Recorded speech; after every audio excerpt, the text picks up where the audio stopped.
এই দেশে দুদক কার্যকর হোক, যে প্রতিষ্ঠানের জন্মের সাথে দুদক জড়িত সেই প্রতিষ্ঠানটি কার্যকর হোক, সেটি বিবেচনায় নিয়ে দুদকের সাথে আমরা সহায়তা একদিক থেকে করেছি, অন্যদিক থেকে আমরা তাদেরকে সমালোচনা করেছি। সহায়তার জন্য তারা আমাদেরকে সাধুবাদ দিয়েছে, সমালোচনার জন্য আমাদেরকে তিরস্কার করেছে নিয়েছি। এবং সেটার উপর ভিত্তিতে এমন না যে টিআইবি এককভাবে করেছে, একটা কমিশন গঠিত হয়েছে, সরকার গঠন করে দিয়েছে কমিশন, সেই কমিশন স্বাধীনভাবে কাজ করেছে। সরকারের অংশ দুদক সংস্কার কমিশন কখনো ছিল না, এটা আপনারা দয়া করে ভাবার কোনো কারণ নাই।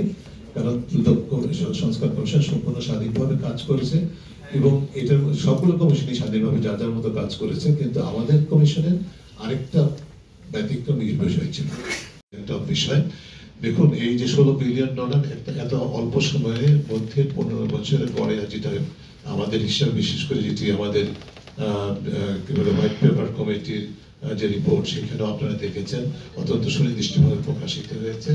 সেটা হচ্ছে গত 15 বছরে $16 বিলিয়ন প্রতি বছর, এবং যেটার সর্বোচ্চ পরিমাণ হচ্ছে $234 বিলিয়ন। এখন আপনারা যে কেউ বলতে পারেন যে আমাদের জাতীয় আয় তো বাৎসরিক হয়, তা মাত্র অর্ধেক, সো হোয়াট, তাতে কি হলো? কিন্তু এটা যে একটা বিশাল অঙ্ক, এবং এটা কিন্তু আংশিক।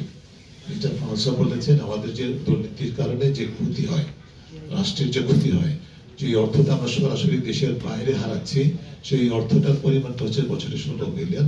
এবং এইটার যে জাতীয় প্রেক্ষিতে কতখানি গুরুত্বপূর্ণ সুনির্দিষ্ট পরিমাপক হচ্ছে, এটা হচ্ছে জাতীয় 3.4% এই ইয়ার, বছরে 3.4%। যেটি আপনি সোজা হিসাবে আপনি ধরেন, যদি আমরা এই অর্থ পাচারকে নিয়ন্ত্রণ করতে পারতাম, তাহলে আমাদের যে বর্তমান জাতীয় তার 3.4% আরো বেশি হতে পারে। কাজে এটাকে অবশ্যই প্রতিরোধ করতে হবে। কিন্তু আরেকটা জিনিস হচ্ছে, এই পরিমাপটা কিন্তু মানে 100% সেটা বলেন, বলেছেন টিপ অফ দ্য আইসবার্গ, ঠিক আছে, হিমশৈলী চূড়া মাত্র।